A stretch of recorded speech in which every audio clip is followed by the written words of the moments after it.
का पहला प्रश्न है, विश्व शतरंज दिवस कब मनाया गया है? तो साथियों ये मनाया गया है 20 जुलाई को। अब 20 जुलाई को यह दिवस क्यों मनाया जाता है? क्योंकि 20 जुलाई 1924 को पेरिस में अंतर्राष्ट्रीय शतरंज महासंघ की स्थापना हुई थी। इसीलिए प्रत्येक वर्ष 20 जुलाई को विश्व शतरंज दिवस मनाया जाता है। अब इस महीने में कौन कौन से महत्वपूर्ण दिवस मनाए गए हैं? तो चार्टर्ड अकाउंटेंट डे 1 जुलाई, राष्ट्रीय चिकित्सा दिवस 1 जुलाई, राष्ट्रीय डाक कर्मचारी दिवस 1 जुलाई, विश्व खेल पत्रकार दिवस 2 जुलाई, अज्ञात फ्लाइंग ऑब्जेक्ट दिवस 2 जुलाई। साथियों मैं इस संडे को रात 8 बजे आपके लिए 3 महीने का महत्वपूर्ण करंट अफेयर लेके आ रहा हूँ और वो 3 महीने होंगे जनवरी, फरवरी और मार्च का। साथियों रात 8 बजे संडे को याद रखना साथियों। अब साथियों अंतर्राष्ट्रीय प्लास्टिक बैग मुक्ति दिवस कब मनाया गया? 3 जुलाई को। विश्व जुनूस दिवस कब मनाया गया? 6 जुलाई को। विश्व चॉकलेट दिवस मनाया गया 7 जुलाई को। विश्व जनसंख्या दिवस मनाया गया 11 जुलाई को। विश्व पेपर बैग दिवस मनाया गया 12 जुलाई को। अंतर्राष्ट्रीय मलाला दिवस ये मनाया गया 12 जुलाई को। वर्ल्ड यूथ स्किल्स डे कब मनाया गया? 15 जुलाई को। और विश्व अंतर्राष्ट्रीय न्याय दिवस कब मनाया गया? तो 17 जुलाई को मनाया गया साथियों। विश्व सर्प दिवस कब मनाया गया? तो 16 जुलाई को मनाया गया विश्व सर्प दिवस साथियों। अब अगला प्रश्न आपका है, हाल ही में किस राज्य के पूर्व मुख्यमंत्री ओमन चांडी का 79 साल की उम्र में निधन हुआ है? तो साथियों ये केरल के पूर्व मुख्यमंत्री थे ओमन चांडी, जिनका हाल ही में 79 वर्ष की अवस्था में निधन हो गया है। अब यह केरल के पूर्व मुख्यमंत्री थे, तो केरल के वर्तमान में मुख्यमंत्री कौन है? पिनरई विजयन। केरल की राजधानी क्या है? तिरुवनंतपुरम। केरल के गवर्नर कौन है? आरिफ मोहम्मद खान। और केरल के मुख्यमंत्री कौन है? पिनरई विजयन। यहाँ पे राज्यसभा 9 है और लोकसभा 20 है। पराम्बिकुलम नेशनल पार्क और पेरियार नेशनल पार्क ये 2 महत्वपूर्ण नेशनल पार्क है जो केरल में स्थित है। केरल ने अभी हाल ही में के फोन प्रोजेक्ट शुरू किया है और खाद्य सुरक्षा सूचकांक 2023 में केरल जो है ये प्रथम स्थान पर रहा है साथियों। अब अगला प्रश्न आपका है, नीति आयोग के निर्यात तैयारी सूचकांक 2023 में कौन सा राज्य प्रथम स्थान पर रहा है? तो तमिलनाडु साथियों प्रथम स्थान पर रहा है और तटवर्ती राज्यों में साथियों तमिलनाडु प्रथम स्थान पर रहा है।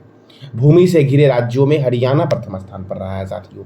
कौन? तो भूमि से घिरे राज्यों में हरियाणा प्रथम स्थान पर रहा है, लेकिन तटवर्ती राज्यों में तमिलनाडु प्रथम स्थान पर रहा है। अब साथियों भारत के कितने तटवर्ती राज्य हैं? तो देखो साथियों ये जो हमारा राज्य दिख रहा है ये है गुजरात। क्या है ये? गुजरात। देखो यही है साथियों दक्षिण भारत का एरिया आपका। तो यहाँ पर है गुजरात, यहाँ पर आपका ये महाराष्ट्र हो गया, यहाँ पर हो गया साथियों कर्नाटक, यहाँ पर हो गया केरल, और यहाँ पर साथियों कर्नाटक और महाराष्ट्र के बीच गोवा है। ये हो गया आपका तमिलनाडु, यहाँ पर हो गया आंध्र प्रदेश, ये हो गया आपका ओडिशा और ये हो गया आपका पश्चिम बंगाल साथियों। यानी कि भारत के कितने तटवर्ती राज्य हैं? तो 9। कितने हैं? 9। और इस 9 तटवर्ती राज्य में निर्यात तैयारी सूचकांक में कौन प्रथम स्थान पर रहा है? तमिलनाडु। और भूमि से घिरे राज्यों में कौन प्रथम स्थान पर रहा है? तो हरियाणा साथियों। अब नीति आयोग का यह रिपोर्ट था। तो NITI Aayog national institution for transforming India, NITI Aayog की स्थापना कब हुई? 1 जनवरी 2015 को। नीति आयोग का फुल फॉर्म है national institution for transforming India, अर्थात भारतीय राष्ट्रीय परिवर्तन संस्थान। नीति आयोग के उपाध्यक्ष कौन है? सुमन बेरी। और नीति आयोग के मुख्य कार्यकारी अधिकारी अर्थात सीईओ कौन है? तो वी आर सुब्रमण्यम साथियों। और नीति आयोग के अध्यक्ष कौन होते हैं? तो प्रधानमंत्री होते हैं साथियों नीति आयोग के अध्यक्ष। अब तमिलनाडु साथियों प्रथम स्थान पर है तटवर्ती राज्यों में। तो तमिलनाडु की राजधानी क्या है? चेन्नई। तमिलनाडु के गवर्नर कौन है? RN रवि। तमिलनाडु के चीफ मिनिस्टर कौन है? MK Stalin. और यहाँ पे राज्यसभा सीट 18 है और लोकसभा सीट 39 है। मेट्टूर बांध कावेरी नदी पर है और पिल्लूर बांध भवानी नदी पर है तमिलनाडु में।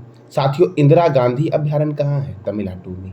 सत्यमंगलम टाइगर रिजर्व कई बार पूछा गया एग्जाम में है कि सत्यमंगलम टाइगर रिजर्व किस राज्य में है? तमिलनाडु में। और मुद्दुमलई राष्ट्रीय उद्यान कहाँ है साथियों? तो तमिलनाडु में है।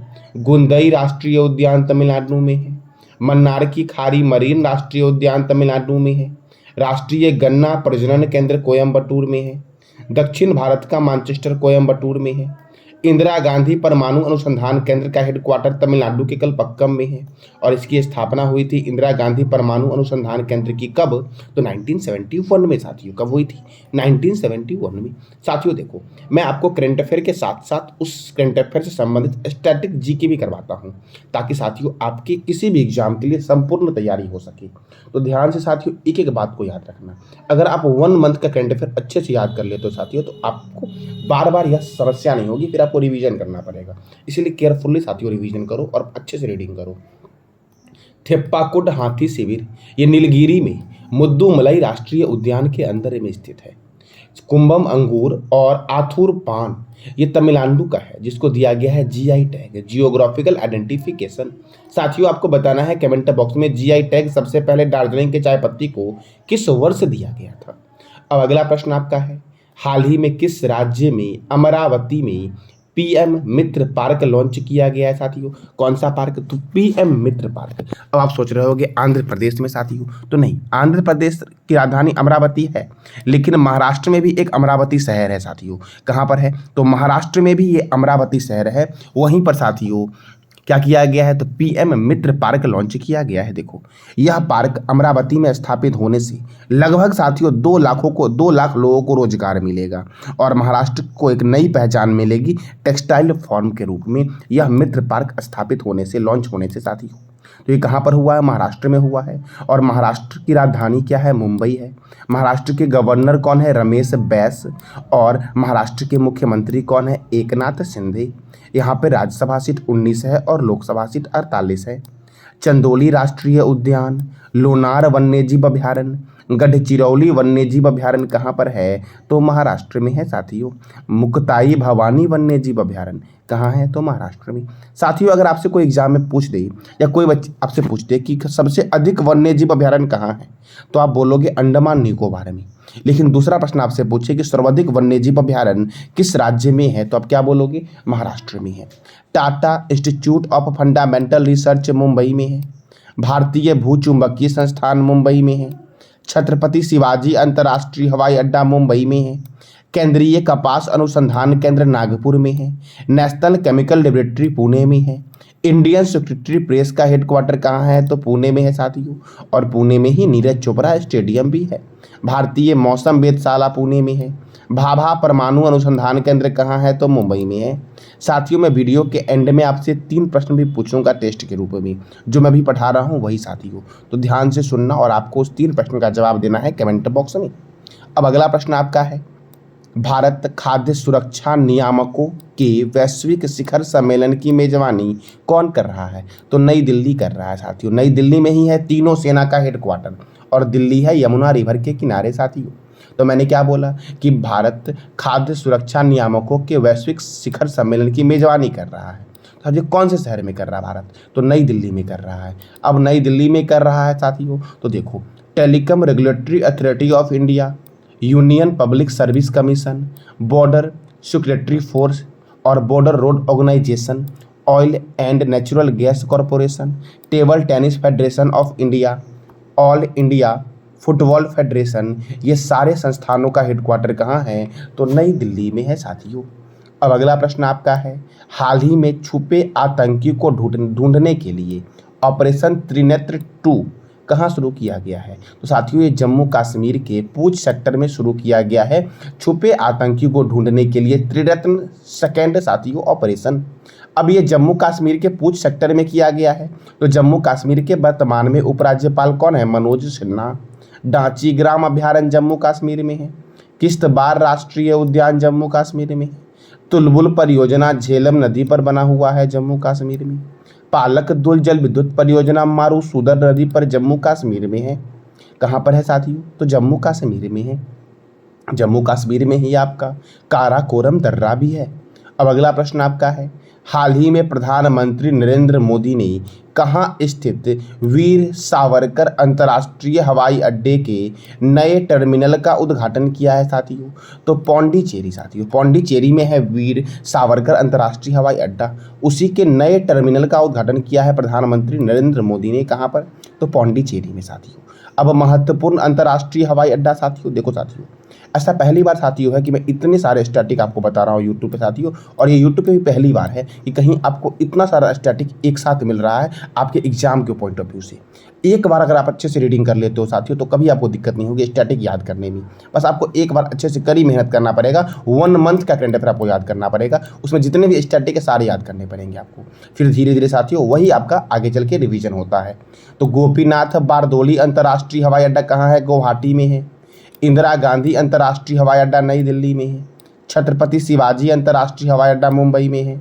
नेताजी सुभाष चंद्र बोस अंतर्राष्ट्रीय हवाई अड्डा कहाँ है? तो कोलकाता में है। अन्ना अंतर्राष्ट्रीय हवाई अड्डा चेन्नई में है। बाबा साहब अंबेडकर अंतर्राष्ट्रीय हवाई अड्डा नागपुर में है। सरदार वल्लभ भाई पटेल अंतर्राष्ट्रीय हवाई अड्डा अहमदाबाद में है। चौधरी चरण सिंह अंतर्राष्ट्रीय हवाई अड्डा कहाँ है? तो ये बताना है कमेंट बॉक्स में आपको। लाल बहादुर शास्त्री अंतर्राष्ट्रीय हवाई अड्डा वाराणसी में है। श्री गुरु रामदास जी अंतर्राष्ट्रीय हवाई अड्डा कहाँ है? तो अमृतसर में है साथियों। राजीव गांधी अंतर्राष्ट्रीय हवाई अड्डा हैदराबाद में है। वीर सावरकर अंतर्राष्ट्रीय हवाई अड्डा पोर्ट ब्लेयर में है। देवी अहिल्याबाई होलकर अंतर्राष्ट्रीय हवाई अड्डा कहाँ है? तो ये इंदौर में है साथियों। कहाँ पर है? इंदौर में। अब अगला प्रश्न आपका है, हाल ही में किस देश ने दुनिया का पहला मीथेन से उड़ने वाला रॉकेट का सफल परीक्षण किया है? किससे? तो मीथेन से उड़ने वाला दुनिया का पहला रॉकेट का परीक्षण किस देश ने किया है? तो चाइना ने किया है साथियों। भारत का निकटतम पड़ोसी चाइना और भारत के बीच मैकमोहन रेखा है साथियों। अब चाइना, तो चाइना की राजधानी क्या है? बीजिंग। चाइना की करेंसी क्या है? रेनबिबी। और चाइना के राष्ट्रपति कौन है साथियों? तो शी जिनपिंग है। ई कचरे के उत्पादन में टॉप पे है चाइना। स्कूल में विदेशी पाठ्यक्रम के शिक्षण को रोक लगाने का फैसला चाइना ने लिया है। चीन की सीमा सबसे ज़्यादा देश 14 देशों से लगती है साथियों। हाइड्रोजन संचालित ट्रेन शुरू करने वाला एशिया का पहला देश कौन बना है? चाइना बना है साथियों। अच्छा, वर्ल्ड में साथियों कौन सा देश है जिसने पहला हाइड्रोजन का ट्रेन चलाया था? अब अगला प्रश्न आपका है, अंतर्राष्ट्रीय चंद्रमा दिवस कब मनाया जाता है? तो साथियों देखो, ये मनाया क्यों जाता है? तो नील एंगस्ट्रॉम साथियों 20 जुलाई को, कब? तो 20 जुलाई 1969 को चंद्रमा पर कदम रखे थे, इसलिए 20 जुलाई को मनाया जाता है अंतर्राष्ट्रीय चंद्रमा दिवस। कब मनाया जाता है? तो 20 जुलाई को। अब साथियों चंद्रमा, तो चंद्रमा से क्या क्या प्रश्न बनता है आपका है? आपको सबसे पहले तो ये बताना है कि चंद्रयान फर्स्ट कब लॉन्च हुआ था, चंद्रयान सेकंड कब लॉन्च हुआ था, और चंद्रयान 3 कब लॉन्च हुआ था। ये एग्जाम के लिए मोस्ट VVI साथियों प्रश्न आपका है, ये तीनों कब लॉन्च हुआ है? तो इसका जवाब देना है कमेंट बॉक्स में आपको साथियों। अब साथियों चंद्रमा, तो चंद्रमा का अध्ययन क्या कहलाता है? सेलेनोलॉजी। चंद्रमा पर धूल के मैदान को क्या कहते हैं? शांति सागर कहते हैं। जो चंद्रमा का पिछला भाग है और अंधकार में है। चंद्रमा की उत्पत्ति पृथ्वी के ही एक टुकड़े से मानी जाती है। चंद्रमा की उत्पत्ति साथियों देखो, चंद्रमा के दक्षिण ध्रुव पर स्थित है लिबनिटीज पर्वत, जो चंद्रमा का सबसे ऊंचा पर्वत है। यह पृथ्वी की एक परिक्रमा 27 दिन 8 घंटे में पूरी करती है और इतने ही समय में अपने अक्ष पर भी एक घूर्णन करती है। यही कारण है कि चंद्रमा का एक ही भाग साथियों पृथ्वी से दिखाई देता है। अगर आपसे पूछे कि पृथ्वी से चंद्रमा को कितना % देख पाते हैं हम लोग हैं, तो 57% साथियों। चंद्रमा का अन्य नाम है जीवाश्म ग्रह। यहाँ पर वायुमंडल नहीं है और चंद्रमा का गुरुत्वीय क्षेत्र जो है आपका, वो पृथ्वी के गुरुत्वीय क्षेत्र से 1/6 है। कितना है? तो 1/6 है साथियों।